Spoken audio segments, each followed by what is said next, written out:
For half a century, WJPZ Syracuse has been the greatest media classroom on the planet.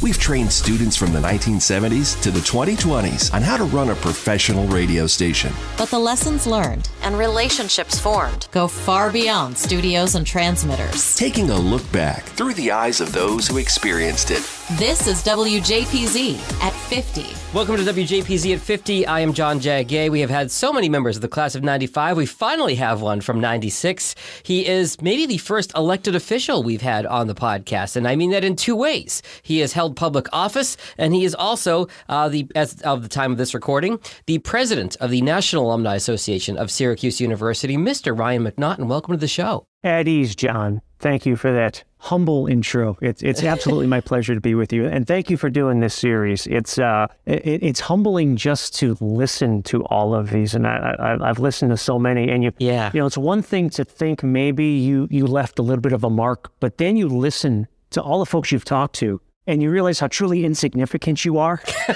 Just listen to all the talent and the history and the struggles and the battle and the successes, even some of the failures. Yeah. So to be just a minor blip on the radar screen of so many big folks on the scope that is JPZ, I appreciate you having me. Well, the running theme throughout this is that we are one big family of 50 years of alumni, and you are certainly a part of that family, and I'm thrilled to have you. We'll start at the beginning. Ryan, how did you Cleveland guy end up at Syracuse? You know, my story kind of started, I was 15 years old, and it's one of those things, you know how, there's moments in your life you say you can remember when. And for most folks like my age, I can remember when President Reagan was shot. I remember being in my parents' living room when I was 7. Mm-hmm. So I'm 15 years old. I'm a sophomore at Marion L. Steele High School in Little Amherst, Ohio, and there's a show on ESPN, and I think it was This Week in Baseball. It was something like that, and they dedicated a segment to sports broadcasters, but specifically sports broadcasters that came from this place called the Newhouse School. Oh, what producer made that call to do a segment on that? That's awesome. Yeah. So I'm laying on my rather large stomach in my parents' living room at 15 years of age, and I'm watching this. And keep in mind, this is 1989, and cable was not quite in every household at that point. Sure. But our local Amherst, Ohio City cable station was at the high school, so I knew that. So long story short, I watched this, and I vividly remember I stood up, and I turned around to my mom and dad, and I said, Mom, Dad, that's what I want to do. And that's where I want to learn to do it at. Wow. So for the next 3 years, everything I did in high school, whether it was academics, I got involved in the TV station, and I did, they put a 15-year-old on television, John, doing football, play-by-play, basketball. We did wrestling. We did everything. Everything I did was to try to get into Syracuse. And even then I figured, I'm a kid from 30 minutes west of Cleveland. There's a cornfield across the street from where I'm growing up. They'll never choose me. And as luck would have it, they chose me, and the rest is history. So you were accepted into Newhouse right out of the gate? Yeah, Newhouse right out of the gate. Thank goodness for the financial aid package that came in. Agreed.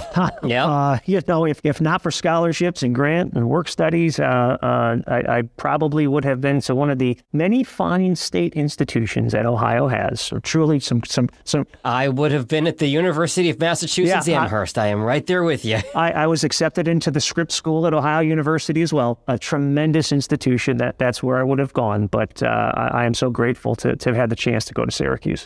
Okay, so you knew about Sportscaster U, so to speak, and the reputation that preceded it. How did you find WJPZ when you got to campus?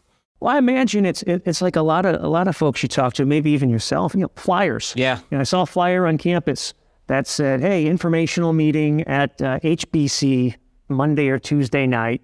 Show up." So myself and I think one or two other guys on my floor, we walked over, and I love the vibe. I felt very relaxed, even though I walked in extraordinarily intimidated. And I believe at that point, Ryan Raffensperger was the new general manager. Mm-hmm. Found out he was a sports guy. So immediately I went and introduced myself to him, and he introduced me to some folks. And they really put me at ease. And they said, hey, if you're really interested in doing this, go to the station. Just show up, get yourself seen. Yeah.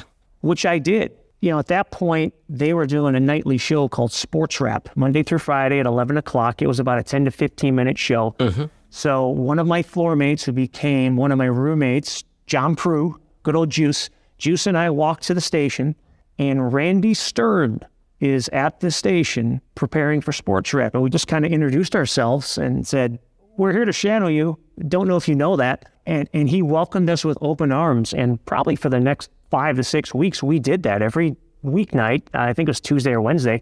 We knew Randy was doing the show. We'd go, we'd watch, and we'd learn. And then it just started building from there. And about a month in, my voice was on the air for the first time with a high school sports show called Press Box. Yep. And I was hooked. I was absolutely hooked. So take me through what you did in your tenure at the station, Ryan. Was it all sports, or was there any music, or what did you do there? So it was primarily sports, but for 2 years I did co-host the morning show.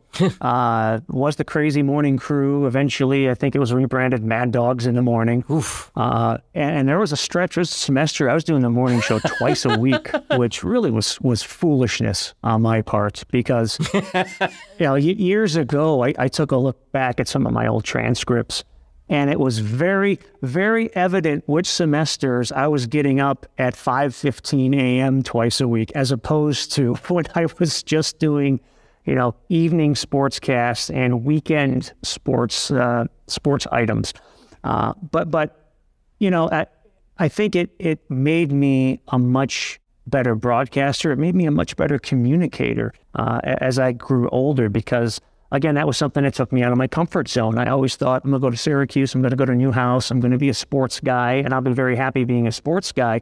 And then I started doing these morning shows. And, when you're around the likes of guys like John Beck, who's now an uber successful Hollywood writer for the Disney Channel, and Mike Murphy, who's a seemingly 30-time New Hampshire Sportscaster of the Year, and Brian Gewirtz, who is now like The Rock's right-hand guy who writes everything for him. Like, these are the people I was surrounded with on the morning show. I co-hosted with them.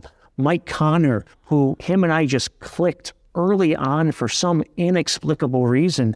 And he was my co-host for most of the time. And, he's now very successful at the NFL Network, just a tremendously gifted broadcaster. Yeah. Steve Donovan. I think we know that guy.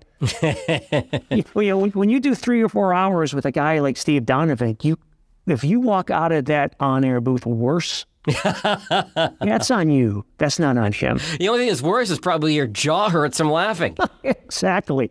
So that was kind of my tenure. It was primarily sports. From sportscast to I spent 3 years as the executive producer for Orange Women Basketball, and there's a lot of great stories there. Press Box, the high school sports show, for a couple of years, and then morning show. I tried to do sales for a hot minute. Admirable, you tried. Failed miserably, and grew such an appreciation for the folks who actually did that and kept us all afloat, quite honestly. Agreed. Ryan, you've mentioned so many names already in this podcast. Other folks from your time at JPZ stick out in your memory? Yeah, that's a great question, John. Yeah, when you come in as a first-year student, that first meeting I went to, I met so many folks. I mean, I mentioned Ryan Raffensperger, but I did my best to assimilate with the rest of the station, too. Dave Gorab, I thought was 40 years old the first time I met him. Yeah. He was just so seasoned and professional and wise beyond his years. And someone had to tell me, no, he's not like a faculty advisor, Ryan. He's a student. And I was floored, kind of embarrassed. I'm like, man, I can only dream of being that composed and confident and wise at any age. So guys like Dave Gorab, Betty Keston, Goofy Betty, who she's not as goofy as the name would be, but I developed a strong friendship with Betty. People have always called me an old soul, so I think immediately I was gravitating towards the juniors and seniors at the station. The Mark Kindermans and the Dan Kramers and the Mike Tassells and the A.D. Vernons and Randy Stern, Brian Madeira, Derek Snow, just so many people, Neon Dion, people that you knew. Like Neon Dion, you knew. The first time you met him, like, oh yeah, this he's a superstar. Oh yeah. There's nothing this cat ain't going to be able to accomplish in his life, and he's proven us absolutely right. Right. Eric Reinhardt, who was a tremendous mentor to me in the sports department, even to the point where Eric Stangl, who would eventually go on to be an enormously successful writer for Letterman and TV show producer. We were news and sportscast partners at 3 o'clock on Tuesdays. I'd be at my little part of the desk doing a sports report, and there's Eric Stangl, who, again, I knew was going to be a rock star, writing a newscast at the same time. So, and I know there's so many other names that I'm forgetting, and I apologize, but they were so important, not only to me, but I just think that the growth of the station as a whole. Awesome. I mean, you were there in the heyday of a lot of things at the radio station, but you mentioned the Orange Women basketball. It's something I want to get more of on in this podcast. Tell me a story or two if you remember from Orange Women basketball. So here's how I would say it, and I say this with love for everybody, including my colleagues. I always say, like, the truly talented sports broadcasters were down the dial at AER. Yeah. And now keep in mind, this is when there actually was a rivalry. I go back to campus now and I meet all these students and they're like, oh, I'm at JPZ, I do AER and I do all this. I'm like, wait a minute, there's no rivalry? Like, what do you mean this is kumbaya? This is a different world for me. I think it was Scott McFarland, because I think once we realized AER and JPZ realized they could share Scotty McFarland, that was probably a thaw in the Cold War. But so this is still when we had nukes aimed at each other at about the Shine Student Center, which is kind of in between where both of our studios were. Yeah, exactly. So I will say that Orange Women basketball brought me not only some of my best friendships, but some of my best memories. And this was an era where we were really the only media entity, not students, the only media entity in all of Central New York that gave that program any coverage. I mean, we treated them like they were a professional organization, even though the on-court product may have been suspect at best. Like, we treated that like a full-time job. We treated those athletes, they were Division I scholarship athletes, and by God, we were going to give them the best broadcast that we could. The problems were on our end, specifically, usually with technology. Yeah. You could do an entire podcast. If you could interview the old Comrex for one of your episodes. If this Comrex could talk. That thing was the size of a bus and operated with the legitimacy and frequency probably of a decommissioned World War II tank. This thing would operate when it wanted to. And when you're on the road and that thing goes out, this is pre-cell phones, pre-texting, someone back in Syracuse had to get a hold of you, which usually meant calling the media number on press row for the home sports information director saying, excuse me, we know there's a game going on. Can you tell the Syracuse sports broadcasters they're off the air and they need to find a landline now to continue broadcasting the game? That happened more times than I can tell you. Oh my God. So the equipment was something that at that point North Koreans would scoff at. We have made all kinds of international references so far, my friend. Yeah, but I will tell you, I wouldn't trade it in for the world. The road trips, we drove. We basically drove everywhere when we couldn't hitch a ride with the team bus. Mm-hmm. The bus rides would save us a lot of times. A group of us, it was me, it was Mike Murphy, it was Raffensperger, and I think it was Ray Curran. We did a 34-hour round-trip drive to Memphis and back for a 2-day tournament. 17 down, 17 back, 2 losses, back on the road, heading back. And even the shorter road trips, if it was a Big East game, it'd be a 5 or 6 hour drive, John. Oh, yeah. And by the time we'd get back in the middle of the night, the team was already back sleeping, because a lot of times they flew. Mm-hmm. And then we had class in the morning. Or sometimes we'd be hosting a morning show in 3 hours and would have to get back to the station, right? But by far, the quintessential JPZ story for me is January 2nd, 1996. So Syracuse is hosting number 2 UConn. So it's 2 days after New Year's, and it was typically sports guys and Orange Women broadcasters. Like, we would give up half of our Christmas breaks to go back and basically run the station because everybody else is home. Yeah. And the team played. So we would, we'd be home for maybe 8-9 days, and we'd go back to Syracuse when the campus was desolate. So I drove back on January 2nd, lake effect snow from Northeast Ohio, all up and down the thruway. So it took me 7 hours, about 7.5 hours. Got up there enough time at my off-campus place at Livingston to clean up, throw a suit. So it's me and Phil Soto Ortiz. 3 days prior, John, the Orangemen played Duke on the road and lost by 44 points. 44, no less. That's a very important part of this story. Now, in comes number 2, UConn. They are the defending national champs. I think they went undefeated the year before. They're just a behemoth, kind of like they still are, right? It's Gino and it's Lobo. They're rock stars in the world of women's basketball. Syracuse wins. Wow. Syracuse wins 62-59. Wow. Again, in an era before social media, before every game was broadcast live. It wasn't on the ACC network or the Big East network at that time. Like, nobody knew except us. Wow. And we go extended post game, and it's surreal. So at the end of the broadcast, to this day, and I want to put this on my tombstone, I remember my sign off. It was words to the effect of, "And let it be known on a cold, snowy, early January night in Syracuse, New York, David has once again beaten Goliath. Good night, everyone." Yes!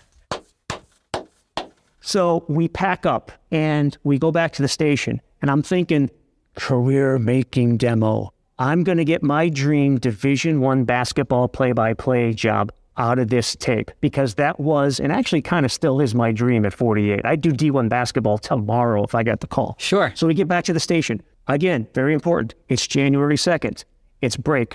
And we get back, and Phil, Soto Ortiz, and I were like fighting each other to get the tape out of that old cassette. Cassette tapes is what we recorded these games on, right? Of course. And we get the tape, and we put it in the player in the back room at the old station. And it sounds like this. Oh, no. It was break. The tape deck had broke over break, and nobody knew. Oh, Ryan. Oh, so I'm heartbroken here hearing this story. Oh, it hurts. And it's so true. So we're sitting there like, well, we'll always have the memories, and we can always mention this in job interviews, but we won't have the audio. And I think Phil, somewhere in Pennsylvania, has those tapes. And if Phil Soto Ortiz listens to this, send me the tapes. I am hell-bent on trying to get those repaired at some point in my life. But I was gonna ask if you had the audio, but maybe with technology, how far technology's come in 20 years, I think we might be able to restore it. Yeah, so that was like, it went from career-defining to utter deflation in the span of about 20 minutes from the time we left Manley Fieldhouse, got back to Watson, and hit that tape. So I'm very happy that technology has changed. So the broadcasters of today and tomorrow will not suffer the same, this thrill of victory and the agony of defeat so personally, so quickly, like we did that night. Oh, I'm speechless. I'm just sitting here wincing, hearing that story. I don't even know how to transition here, but let's try. And also, among your many claims to fame, Ryan, do I have this right? You were the first voice on the Pulse when it flipped? It's probably why the Pulse era didn't last that long. That is true. It's probably not how the powers that be, Jeff and Dan, really wanted that to play out. But so we had a big event right before everyone went home for the break of the countdown and the ceremonial switching to the Pulse. And the premise was we're going to go off the air where everyone's going on break. So they just had nothing but pre-recorded messaging. And the boom, boom, boom, boom, boom, boom, all during break. Yep. Well, again, sports had to be live during breaks, and kind of the first live event was a Syracuse Orangemen basketball game right before Christmas in '95. They played in Cincinnati against Kentucky for some reason, and since I was in Ohio, I'm like, well, I'll drive down, I'll do the game. I think Ray Curran came down with me. So I vividly remember, and I don't think it hit me until we were on press row and we're getting ready. And I turned to Ray. I'm like, Ray, I don't think anybody's been on our air since we left town. I think we're the first ones. And he kind of looked at me and goes, oh, wow. Well, that's kind of weird. I'm like, it's really weird that basketball broadcasters are going to christen the era of the Pulse. So sure enough, we went on the air and I let us off. I'm like, hey, welcome to Orange Win basketball on the Pulse. And I tried to come up with something weird, but I'm like, you'd probably rather be listening to the Friday Night Party right now, guys, but this is what you have. This is same great quality content that you've expected from us, but different branding and blah, blah, blah, blah, blah. But yeah, Ryan McNaughton was the first voice on the Pulse. And it was kind of surreal because we had such a big event in studio. I was inside the studio when they kind of did it. We all counted down, and it was weird times. mid 90s music was quite interesting. Yes, for sure. But leave it to the sports department to have to usher in the era of the Pulse. Add that to the long list of many interesting nuggets we have uncovered in this podcast.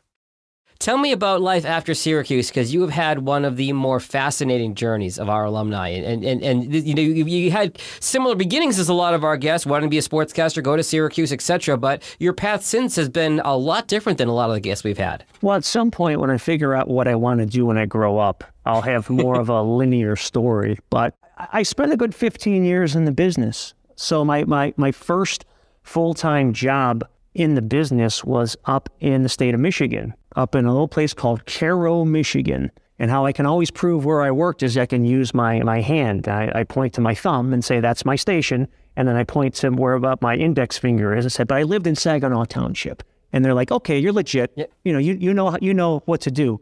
So I got a job up there in November of '96 as primarily a news guy. They did sports, but the local yokel who was a sports guy there was a little intimidated by my background and never gave me a shot to do sports. Yeah. That gig lasted about 4 months, and it wasn't because of me. It was because, and here's a great broadcast story, my boss at the time who owned the station did not tell me in the job interview that he was 6 figures deep into the Internal Revenue Service. Oh, jeez. And this is after I'd signed a year lease and moved everything up. So that was a welcome to the business. Yeah. And I took a pay cut to move up there. I was temping at a pretty nice trucking company of all places, but I wanted to live the dream.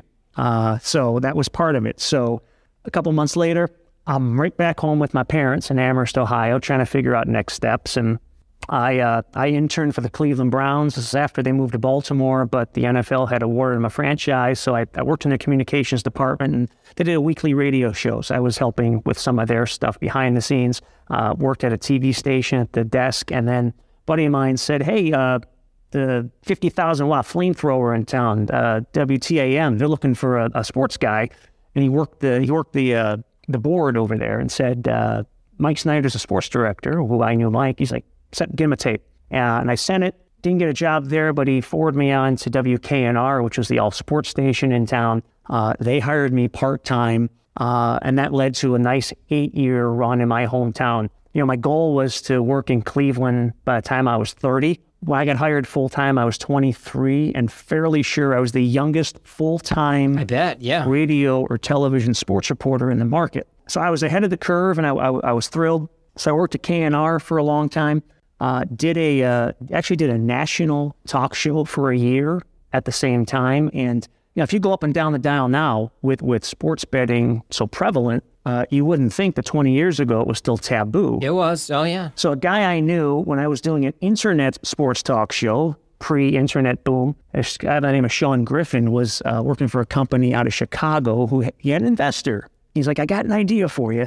He wants to do a sports radio network that's focused on sports, but with a gambling side. Are you interested? Huh. I'm like, all right, tell me more. So I vetted it through my bosses, and they said, look, we'll give you a 9 to 11 a.m. show every day. We'll get you an actual working Comrex as opposed to the JPZ Comrex. So I was able to do a show in the living room of the place we rented in Lakewood, Ohio. Turn that thing off at 11, drive to my full-time job. It was great. It was great extra money. It was primarily on the internet. We were on in a couple of markets, like on tape delay, I think Boston and St. Louis. Maybe 9 people heard us. John, I don't know. But I look back at it, the timing was wrong. Like 20 years ago, these folks who started this were so far ahead of the game. Yeah. And now VSiN radio's everywhere. Musburger's doing it. And, the point spreads are legitimately a thing. I took this serious. Like, it was a legitimate sports talk show with calls and guests. I interviewed Richard Petty. We didn't talk gambling on NASCAR races, obviously. Jim Cott, Clark Kellogg. Like, we had legitimate guests, and it was primarily sports. Sure. But I'd also talk about the Lions from time to time, previewing games that night. But we were just 10, 15 years early, I guess. It's like when you're in Top 40 radio. I learned this at my first radio station, when a song is going to be a hit, but you're on it too early. And you can do something great, but if the rest of the world isn't ready to catch up, you might not do so well. And then if you wish you could have done it later. Timing is everything in life. The older you get, whether it's business or personal, etc. So you're absolutely right. So fast forward, I moved back to Syracuse to be with my now wife. Yeah. She was starting actually her doctoral degree at Syracuse, and I got a job in TV up there as a producer. Made my way to sports. Was our orange carpet reporter for when The Express, the movie, premiered in downtown Syracuse. My boss then, my news director and GM, Ron Lombard, took a chance on me because he knew my background. And the rest of the station's like, we barely know this guy. You're putting him as our Joan Rivers, basically. Had the time of my life, Dennis Quaid and all sorts of others we talked to. Yep. And we moved back to Ohio in 2009 for my wife's job, and it was time to reinvent myself. I kind of left the business full-time. I did a lot of freelance work. Baldwin Wallace, which is a small university outside of Cleveland. My buddies, Kevin Ruppel and Jeff Miller, and Sports Information there. They did games on Sports Time Ohio, so they asked me if I'd go and do a lot of play-by-play. Pretty sure I scored the first post-Ohio State television interview with Jim Tressel after he left Ohio State in Scandal. He's from Berea, which is where the school is. His father, Lee Tressel, was a legendary coach. I saw him in the stands before a game. Wow. And said I wanted him to come on, and they said no. I said, I'm not doing your game today unless you go and ask him. And he came up, and I said, Coach, I promise you, I'm not going to ask you one question about Ohio State. Let's focus on your time growing up in Berea and Baldwin Wallace.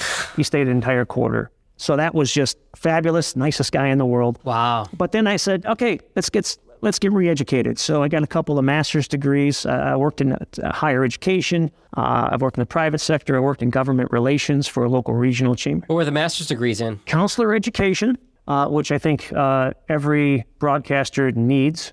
If you don't take care of yourself, you can't take care of anybody else. I wish I had known that when I was younger. So the first was counselor education. That was at Westminster College. And then I got a second master's in public relations at Kent State. Yeah. So I was just, I went from broadcasting to PR. So I got some stink eye from some folks when they knew about that. Mm-hmm. Right. They're supposed to, it's kind of like AER and JPZ back in the day. You're not supposed to cross that picket fence, but I did. Oh, yeah. A little bit of rivalry there. Yeah. So I've been all over the place, but now I'm pretty settled into marketing and public relations and communications. I still MC some events from time to time. Yeah. Once it's in your blood, it's in your blood. And, I was also an elected official for 6 years. I was a city councilman. I mentioned that off the top. Tell me briefly about that. Yeah, public service was always something I was interested in. I remember being in 5th grade at St. Joe's Elementary, and they said, what do you want to do? I'm like, I want to be the president. Now I know it's a god-awful job. It's the worst job in the world. Yeah. But in fifth grade in the 1980s, it was, still had some respect for the office, no matter who held it, right? So, so there's always part of me that wanted to do it. And the town that we moved to here, Niles, Ohio, they were dealing with a lot of issues. And right, yeah. To give you an idea, the mayor that was in office when we moved is halfway through a 10-year prison sentence. So I'll leave it at that. Fair enough. So there was some change that needed to be made. So I tossed my hat in the ring and went door to door in a town that I was not born and raised in. And I was told there's no way you're going to get elected. And 3 elections later, I was still in office. So I'm glad I did it. We got the city out of fiscal emergency.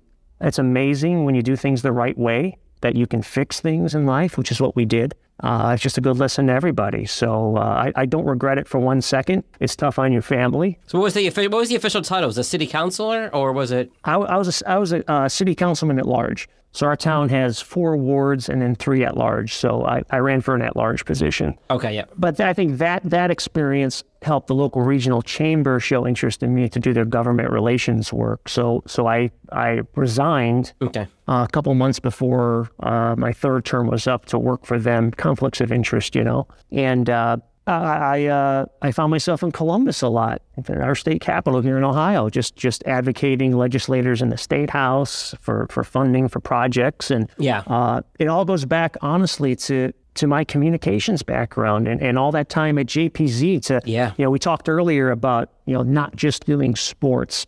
And it might not be a direct correlation, but I know all the other things I did at that station years and years ago have allowed me to be flexible in my personal life. I mean, I'm probably on my 5th or 6th career now, but I think that's absolutely because you go outside your comfort zone, and a place like JPZ where you're all each other's bosses, right? It is student run, student operated. There is such a challenge to that, but there's such a beauty to that. Yeah. And you might not see the fruit bear from those experiences in your 20s or maybe even your 30s, but as you get older and you have to switch or you choose to switch personally and professionally, I absolutely can look back on all that time and say, yeah, that prepared me for both the good and the bad. I mean, it is the greatest media classroom in the world. And I tell folks all the time, John, that one of the greatest lessons I got was a pretty bad one. It was the great election of 1995. Okay. And, us would-be seniors were, up for a lot of senior staff positions. And so I ran for sports director. And, I had a lot of folks, basically in so many words, going with me to size up the curtains and the wall sconces of the sports director's office. They're all like, I want to be. There was no actual sports director's office back then. We should clear. He's making a metaphor here. I just wanted to say wall sconces. I mean, I had people coming up saying, hey, I want to be your assistant, and you start believing this. But we had such a great incoming senior class. I mean, your Phil Soter-Ortiz's, your Ray Curran's, your James Steiner's, your John Gushin's. Oh gosh, I know I'm missing a lot of folks, but thousands and thousands of hours that would be senior class. So I'm thinking, well, I feel confident, but if I don't get it, one of these guys is going to get it, and we're just going to crush it in 95, 96. And on election night, the call came particularly late. Yeah. It was after 11 o'clock. And the call came and said, it's not you. In fact, it's not any of you in your class. And it went to a freshman at the time. And it was crushing at that point. And he was a great young man. There's no names to be had. Who was this freshman? Nice kid, but none of us actually knew him. Like, that's how inexperienced he was. Okay. So how the heck did he win? I was not privy to those conversations, John, so I don't know. All right. Okay. All I know is my phone started ringing off the hook from current seniors saying, how did this happen? We're so sorry. You got to stay. You can't leave. So, a bunch of us may have had a case or two of beer and went to the quad and decided to let loose some steam. But I will say this, it came down to, are we all going to leave or are we all going to stay and just make this place the best it can be? And we all stayed. And I was talked into running for assistant sports director, which I got. And our senior class really, really led the way. And I was proud of how we did it. But I share this because, that Michigan experience, my first job, 4 months in, I get tapped on the shoulder in the boss's office. There have been other professional experiences where I've been tapped on the shoulder and saying, listen, your services are no longer required. And it isn't because of the work you've done. It isn't because of the person you are. It's just life. It's business. It's this, it's that. And I honestly think that that experience in 95 was the absolute best thing that could have happened to me as an individual in retrospect, because it just taught me, man, hey, this, hey, baby, it's the zig. Like the zig's gonna come and hit you when you least expect it. You better learn how to deal with it, because you gotta accept it, but you can't let it envelop you. Yeah. And I was very proud of how our senior year went. We did some great things. And at the end of the day, a title's a title. Yeah. But the work is the work. I like that. And how you approach your work, how you approach life is far more important than whatever's on a business card or if you get to run a meeting or not. So for that, I'm actually grateful in retrospect that the world's greatest media classroom kicked us all in the teeth maybe years before we were ready for it. But man, I think it really made us better people and professionals as a result. You have made one of my favorite points in the podcast so far, Ryan. And yes, we've talked about World's Greatest Media Classroom. I always ask every guest what they've learned from their time at JPZ. But the point you made of lessons we learned as students, 18, 19, 20, 21-year-olds, maybe we didn't realize they were lessons at the time, but how they served us into our 30s and 40s and beyond in some cases, that really is a great point, and I wanted to sort of put an exclamation mark on that. Before I let you go, I do want to ask you about your time as president of not the JPZ Alumni Association, but the full boat Grand Poobah Syracuse University Alumni Association. Take me behind the scenes. Tell me how you got involved and rose to the ranks and became president and what those duties entail, because I'm fascinated by this. You're the one, so thank you for that. No, so I think I've shared my love of the institution so far, but I really fell back in love. I mean, it never fell out of love with Syracuse, but I got reconnected once I started dating my now wife. I was still in Ohio. She was in Syracuse, so I'd be going to Syracuse every couple of weekends to see her before I moved back. Yeah. And just being back in central New York, and then visiting her on campus. She's getting her doctorate, she's teaching, and being back in that environment kind of got the juices going. So when we left in 2009 and moved back to Northeast Ohio, I do remember that Cleveland area had a strong alumni club, and I reached out to the university and said, hey, I just literally just left Syracuse. I want to get involved back home. Can you give me some names? And they said, well, actually, currently the alumni club is dormant. Huh. And it was a strong club. When I was a student, I used to speak at the new student send-offs in Cleveland, and I actually actively started recruiting students at JPZ before they stepped foot on campus. Yeah, Cleveland is one of those cities where we will always have a ton of classmates there. It was like Boston and New York and Philly and Jersey and Pittsburgh and Cleveland. Cleveland always had a significant presence. Yeah, I usually get about 40-plus students from the region, so I was very surprised. So that started a process working with the folks up in the Office of Alumni Engagement of trying to rebuild the club. So we fast forward to a meeting on a Tuesday morning in early 2010. The Council of Elders, as I call them, they were older alums who I remembered when I was an undergrad that I leaned upon. So we had breakfast at a place east of Cleveland called Corky at Lenny's. I remember right off of 271. And there's maybe 8 or 10 of us. And we met at 8 a.m. because I was working part-time and I had the time. And by 8:04, they said, well, you are the new president, Ryan. The meeting is yours. I'm like, I thought we were just going to talk. So that led to rebuilding the club and events. So for 4 years, I ran the local club.